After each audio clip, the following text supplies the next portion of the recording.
Deve essere un grande evento, sarà comunque una grande emozione, un grande evento e parallelamente c'è una partita molto difficile da preparare. Ci siamo, il tempo dell'attesa è finito. Tutto era iniziato qui, da quella gara 3 contro Capodorlando, poi era proseguito con la festa di un'intera città.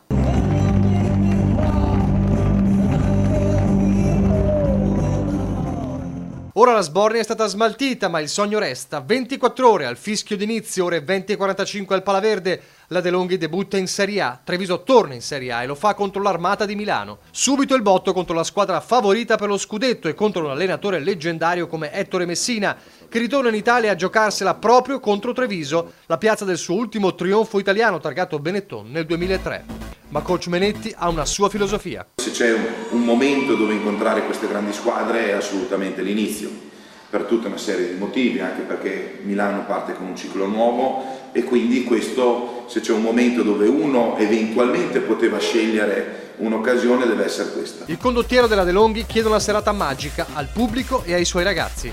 Assente Capitan Matteo Imbrò per il problema alla coscia destra, ci sarà invece Davide Albiti che sta recuperando dal guaio alla spalla sinistra. La squadra come sta? La squadra è a posto, naturalmente di certezze ne abbiamo poco perché è la prima di campionato ed è sempre così, al di là di come sono andate, di come sia andato il precampionato. Il precampionato è una nuova avventura.